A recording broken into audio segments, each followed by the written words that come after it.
let's assess how the post-retirement portfolio growth rate will impact your freedom age.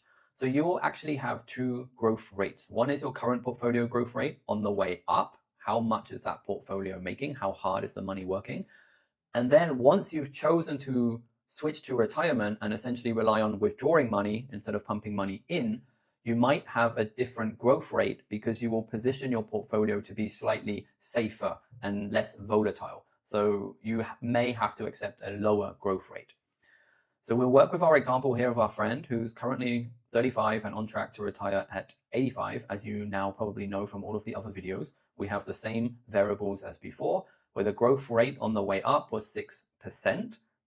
That's his 100K growing at 6%. He's adding the 6K to it. He wants to withdraw 75K annually, okay? And we have said that on the way down, the post-retirement portfolio growth rate will be 4%, not 6%. This is what we're going to play with.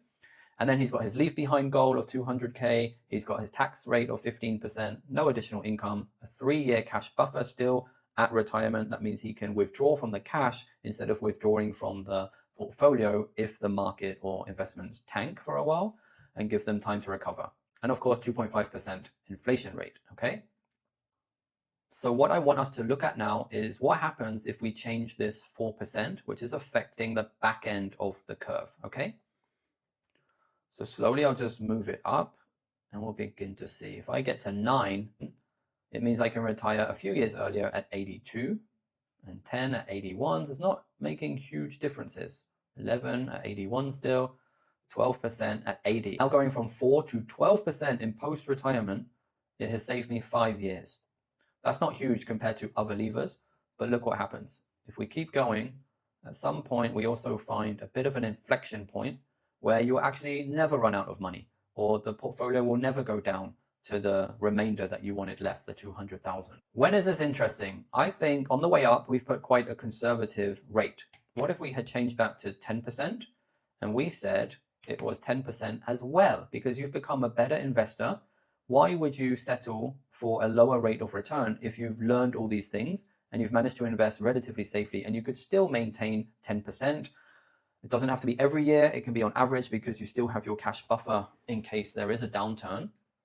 But if I increase from here a little bit and just go a little bit higher, there'll be an inflection point where it'll just keep going up. So yes, I can still retire even a bit earlier, and now at 62, whereas at 10% before, we had 64. So it's still saving me a few years.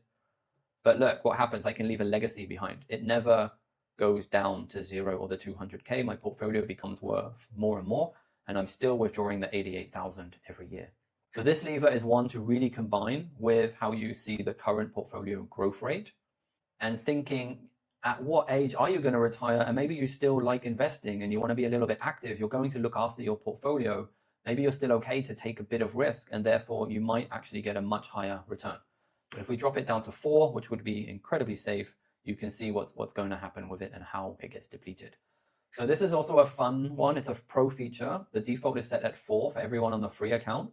But if you go to the pro account, this is something you can really play with and manipulate, and it will make a difference to your freedom scenario. All right, have fun.